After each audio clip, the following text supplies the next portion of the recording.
Our first review of the day is going to be for a film called Obsession. Obsession is a movie from a YouTuber. You see a lot of these YouTubers, man. They making a lot of movies now, man. The Raka Raka guys. You got Chris Stuckman. You got Markiplier. Yeah, a lot of these YouTubers are venturing into more movie features now. And this director here is Curry Baker here. So he's from a comedy sketch duo there that he has there. And what's the name of his channel again there, Nick? This is a bad idea.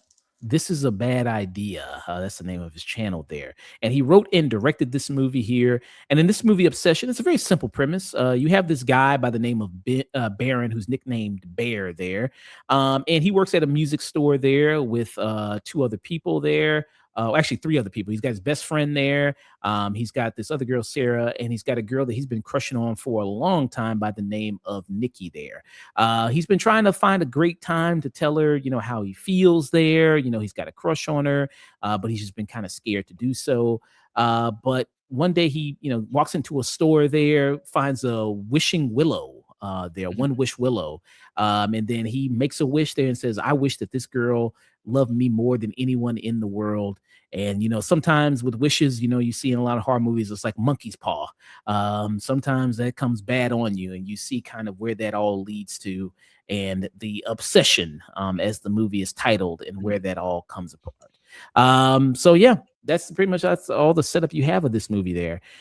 Nick, what are your thoughts on Obsession? So this was one that I was looking forward to a lot from like all of the word of mouth that this had gotten at its premiere at South by Southwest about how, kind of like game changing it was, the kind of performance that you're getting from Indy Navarrete, who plays Nikki in this. And just from the initial teaser where we see the lead character Bear just calling like the Wish Willow's customer service line, and the guy on the other end of the call is Curry Barker. It's a voice cameo. He's like, yeah, so do you want to alter your wish? Yeah, we don't really do that here. Just a complete nonchalance. Yeah, and they establish the rules of the wish and everything like that too, which is very good too, I think, in the movie. Yeah, and all that, it does such a great job of being this like allegory for like toxic and for like codependent relationships on one level. And what I love about this movie is that it's selling itself off of, the horror angle of look how this wish has like made this woman insane. But the movie never forgets to really establish the theme of this is a story about a guy who was so insecure and so afraid of rejection that he would rather completely strip this person of their autonomy. And the movie never forgets to make you remember who is the real villain of this story. Yeah. It seems like, I don't know, there's some conversation, I guess, of who is the real villain of the movie. I don't know. It seems pretty cut and dry to me. I mean, it seems like it's not that hard, but you know what I mean? It's not like something like the drama where it's like, I guess you could kind of more debate it, but it's still pretty obvious of who the real villain is here of it. And I mean, you were right. So Indy Naraveti there, who plays Nikki, this is really her show. You know what I mean? And not to diminish what the actor who played Bear, what he did, Michael Johnston there, but what she has to do physically with this role, all the different emotions she has to play in this, the things she has to do with her body, really impressive across the board there. Yeah, she kind of like strikes that perfect balance of like almost childlike naivety while also being completely horrifying. And I think I said it when I was talking to Hunter on his podcast about this, about that. It's kind of like watching the uncanny valley as a person. It's like something who just doesn't quite understand the ticks of human emotion and social dynamics, but also like everything they do is like kind of wrong. Yeah. and you see, what happens more and more there. And there's a clip online here. I'll play a little bit of this just to see, kind of give a sense of kind of what she does in the role here. So this is the date clip right here. No, no, no. What? No, no, no, no, no, no, no, no, don't do that! I thought we were having a nice date! We are. Why does it matter? I thought we were having a nice We are. date! It's okay. We Good swelling of the music too. Uh, you kind of got that kind of going on. But yeah, I mean, what she's able to do there. Well, Neil, you about to say something more? Man, that girl is creepy in that clip. I mean, it looks like, I mean, she's acting like a robot that's malfunctioning, but it's so creepy hearing, like seeing like a human act like this. So this style really intrigues me, I gotta say. Mhm. Mm, yeah. I definitely want to see her in more movies after this in more Yeah, it's like places. yeah, this is a star-making performance from Indy Navarrete, who I hadn't really seen her in much. She was in 13 Reasons Why, but I think what I really recognize her from is Superman and Lois. She played like one of the love interests for one of the teenage sons in that. But Oh, this okay. is like, holy shit, this is kind of a generational coming out party for her. Mm, yeah, okay. I haven't gotten that far into Superman and Lois. I don't remember her from that there. But yeah, so I would love to see her, in different places. I think you're right. This is a star making role there. And a lot of people blow up from horror movies. I mean, a lot of Mhm. famous actors, they get their first starts from horror movies.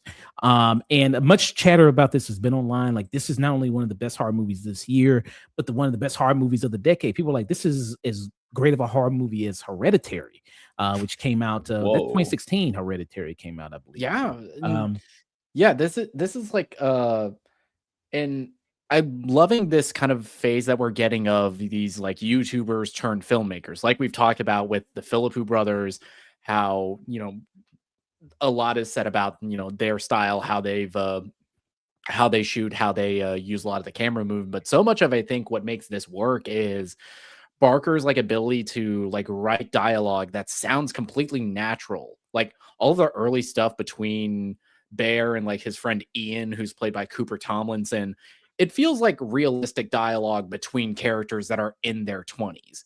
And while I think a lot is said about, who's the real villain, I think something about this that works really well is that all of the characters in this, when we get to see them, they all kind of suck in their own way. But it's the way that you just kind of suck as a person when you're in your 20s and you don't really know how to communicate and how to like express your feelings. mm. Right. Yeah. And just the thing, like when you see the opening sequence of this movie of him, so he's trying to like practice, like trying to ask her out and everything like that, and he uses like a waitress at a diner. You would think my first thought was like, oh, maybe it's like he's trying to get a girl back, like he's been in a relationship with them for a Mm, long time, and he's trying to mhm. get her back, or you know what I mean? He's trying to maybe move to the next level, like maybe like asking her to maybe be married or engaged. And it's like he hadn't even talked to the chick yet. Like he ain't even asked her out yet. It's like you doing this deep emotional plea, and it's like, bro, you ain't even asked her out on one date yet. It's like, what the fuck? Um, and also to something you said, the budget on this movie is pretty small, from my Yeah, understanding. it is. Uh, I think Final Figures reported it made under a million. I think somewhere I read it was like $750,000. yeah. Whoa. This, Uh, this for a movie that costs less than $1 million, this movie looks great. Like it has really great cinematography and like lighting from what I've seen. And mhm. just quick aside, horror films are on a generational great run over the past 10 to 15 years. Cause like every year there's at least one or two horror films that you could make a strong case for being all-time classics, whether they're Mhm. Hereditary, Get Out, Nosferatu recently, and just Mhm. tons of others. But like the horror movie genre has been amazing over the past 10 years. And I'm glad this seems to be like another entry on that list. Yeah. Now, I mean that's a lot of horror movies. I mean, say this is the best horror Mhm. movie in the decade, Yeah, and there that's a lot to go back yeah, there and compare. yeah, there's a lot, but I will like put my throw my hat in the ring for this movie because I watched this at a late screening on Thursday, and know what I did the next day? As soon as I went to go see Sheep Detectives, I said, "Ooh, Obsession's also playing. You know what? I could go see it again." And it's another case of I really liked this movie when I watched it the first time. I didn't love it until the second. Hmm. Okay. Yeah, and I would love to see it again. I got a lot of movies to watch, but Mhm. I definitely would love to check it out again. The humor in the movie works really well. It's able to have a lot of tension and be horrifying, especially when you see what the character of Nikki does. A lot of stuff like Mhm. that's very horrifying, It and that's very yeah, scary. if I had to find a way to describe it, it's like if a needy cat were a person when she is like in the throes of this trance. Mm, yeah. Oh, So, I mean, this is like when dudes talking about, man, I couldn't stay with my girl. My ex was crazy. You know what I mean? Like, this is what they think in their head they talking about. You know what I mean? So you have that. the key difference is that the guy made her crazy in this instance. Yeah. Yeah, and Well, that's in real life too. Shit. Right.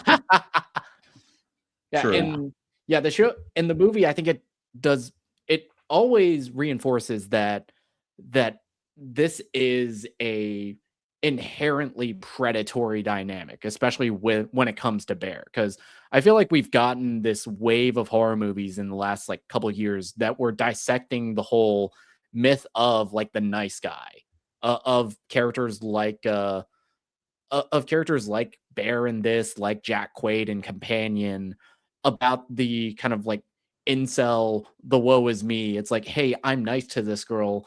I'm owed a relationship. Mhm. Hmm. Yeah. And the movie Uh, does such a good job with this character of Bear. yeah. Any big criticism for you with the movie?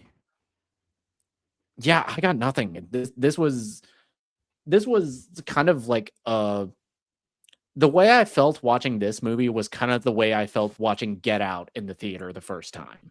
Mhm. Damn. Damn. That's a strong feeling there. Mhm. Uh, Yeah. yeah. I mean, this will be on my list, I think, of favorite movies of the year so far. I loved it that much there. I really enjoyed it. Like I said, get in before everyone tells you it's overhyped or, everything like that.